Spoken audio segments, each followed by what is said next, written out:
اگر اہل بیت کا بغض نمازوں کے باوجود اور عام نمازیں نہیں، حجر اسود اور مقام ابراہیم کے درمیان اور روزے رکھنے کے باوجود آپ کو دوزخ میں لے جا سکتا ہے، تو کیوں نہیں پوچھا جائے گا؟ آپ دفاع صحابہ کانفرنسز کرتے ہیں تو قیامت والے دن آپ سے پوچھا جائے گا کہ آپ نے صحابہ کرام کے دفاع کے اوپر کانفرنسیں کرنی ہے کہ نہیں؟ تو جب آپ کی جنت اور دوزخ کا فیصلہ اس کے اوپر ہو رہا ہے تو پوچھا کیوں نہیں جائے گا؟ خود جو کچھ مناظرے کر رہے ہوتے ہیں اس کے بارے میں کیا پوچھا جائے گا؟ جو یہ کام کر رہے ہوتے ہیں کہیں گے پوچھا جاتا ہے، تو اس کے بارے میں کیوں نہیں پوچھا جائے گا؟ پھر اس قیامت کے دن تم سے ہر نعمت کے بارے میں پرسش ہو، تو آپ کے ایمان کا لٹمس ٹیسٹ ہی جو ہے وہ محبت علی ہے، تو جنت اور دوزخ کا فیصلہ اس کے اوپر نہیں ہونا۔ جب نبی علیہ السلام آپ کو ڈرا رہے ہیں وہاں تو کسی نے کہا یا رسول اللہ اہل بیت کے بارے میں پوچھا جائے گا؟ تیسرا سوال اہم ہے اور جو یہ چیزیں ہمیں بھی فیس کرنا پڑتی ہیں، اور یقیناً یہ جب سوال آیا تو ان کو بھی یقیناً یہ دشوار ہوئے ہوں گے کہ اہل سنت کے اندر جو ناسبی اور یزیدی ٹائپ لوگ گھسے ہوئے ہیں وہ اس کے اوپر بحث کرتے ہیں، اور تھوڑی ہی دیر کے بعد ایک ان کے زوم میں جو انہوں نے لکھا ہے کہ مضبوط آرگیومنٹ پیش کرتے ہیں کہ حسین علیہ السلام اور یزید کے مسئلے سے متعلق قیامت کے دن پوچھا ہی نہیں جائے گا تو اس پر بحث میں الجھنے کا کیا فائدہ ہے، اور اس پر سکوت ہی اختیار کرنا چاہیے۔ تو میرا سوال یہ ہے، آپ تو جواب دیں گے کہ یہ پہلے گھنٹے میں یا پہلے 10-20 منٹ جو بحث ہوتی ہے تو اس میں سکوت کا خیال نہیں رکھنا چاہیے؟ نہیں، وہ سکوت کا مطلب انہوں نے چینج کر دیا ہے۔ سکوت کا مطلب یہ ہے کہ ہم جو کچھ بولتے رہے وہ ٹھیک ہے، آپ سکوت اختیار کریں، یہ مطلب ہوتا ہے۔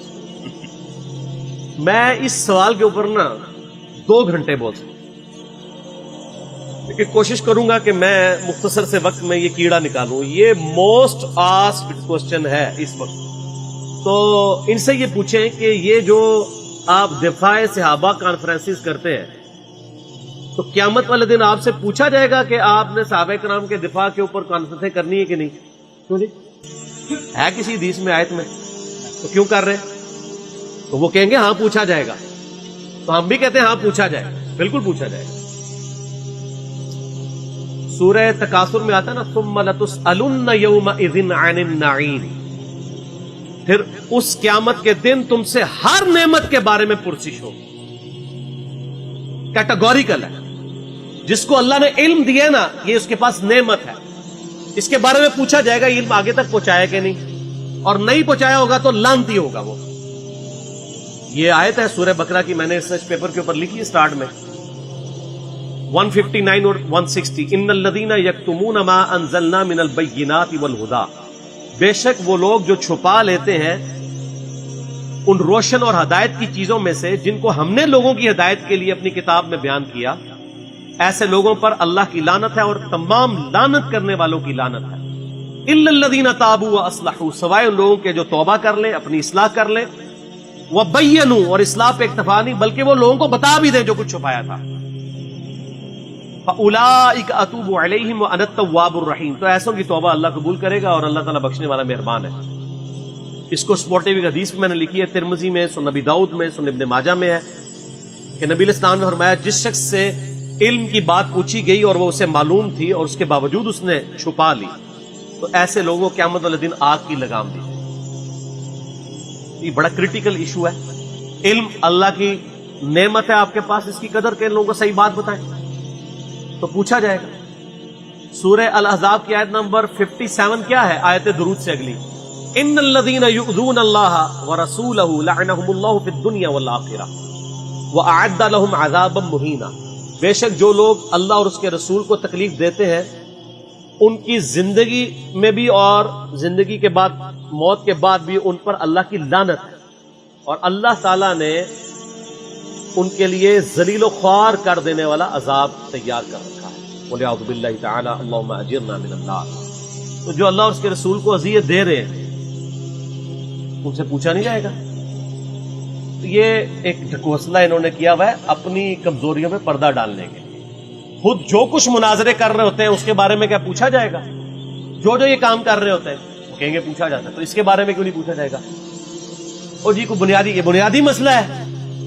فضائل صحابہ احمد بن حنبل کی کتاب میں 2 روایتیں ہیں صحیح سند کے ساتھ۔ ایک روایت میں ہے کہ سیدنا علی بن ابی طالب کہتے ہیں، یہ حدیث موقوف ہے اور ظاہر غیبی خبر ہے، نبی علیہ السلام کے بتانے پر موقوف ہے، کہ میری وجہ سے 2 فرقے گمراہ ہوں گے، ایک میری محبت میں غلوب کر کے، ایک میری دشمنی میں غلوب کر کے۔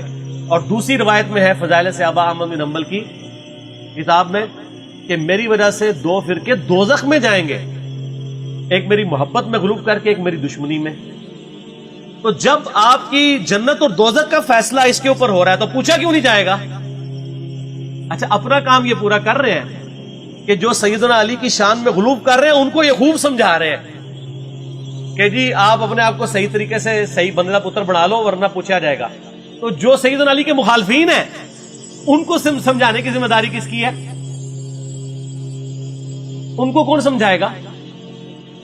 وہ ساری اس پلیٹ فارم سے سمجھایا جا رہا ہے، دونوں کو سمجھایا جا رہا ہے اللہ کے فضل سے۔ تو جنت اور دوزخ کا تو فیصلہ ہونا ہے۔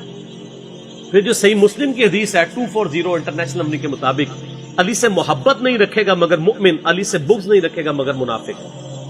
تو آپ کے ایمان کا لٹمس ٹیسٹ ہی جو ہے وہ محبت علی ہے، تو جنت اور دوزخ کا فیصلہ اس کے اوپر نہیں ہونا۔ پھر غدیر خون کی حدیث جو صحیح مسلم میں 6225 سے 6228 تک ہے، آپ علیہ السلام کا آخری خطبوں میں سے ایک خطبہ ہے وفات سے 2.5 مہینے پہلے خم نامی گاؤں میں۔ اس میں کیا الفاظ ہیں؟ اے لوگوں آگاہ ہو جاؤ، میں بھی ایک انسان ہوں، قریب ہے کہ اللہ کا قاصد یعنی موت کا فرشتہ میرے پاس آئے اور میں اس کی دعوت قبول کر لوں۔ میں اپنے بعد تم میں 2 بھاری چیزیں چھوڑ کے جا رہا ہوں، ان میں سے پہلی چیز اللہ کی کتاب ہے، اس میں ہدایت ہے، اس میں نور ہے، تم اللہ کی کتاب کو پکڑو، اپنا تعلق اس کے ساتھ مضبوط کرو۔ اللہ کی کتاب اللہ کی رسی ہے، جو اسے پکڑے گا ہدایت پہ ہوگا، جو چھوڑ دے گا گمراہ ہو جائے گا۔ اور دوسری بھاری چیز میرے اہل بیت ہے۔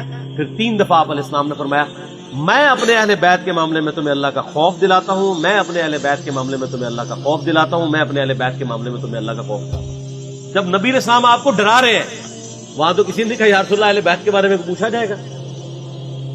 پھر المستدرک الحاکم میں صحیح سند کے ساتھ حدیث ہے انٹرنیشنل نمبر کے مطابق 4712 کہ نبی علیہ السلام نے فرمایا اگر کوئی شخص پوری زندگی حجر اسود اور مقام ابراہیم کے درمیان نمازیں پڑھتا رہے اور روزے رکھتا رہے اور قیامت والے دن اللہ سے اس حال میں ملاقات کرے کہ ہم اہل بیت کا بغض اس کے دل میں ہوا، تو اللہ اسے ضرور دوزخ میں داخل کرے گا۔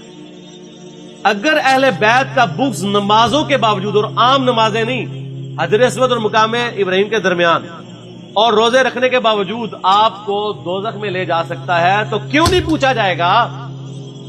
ایک کہانیاں بند کرو،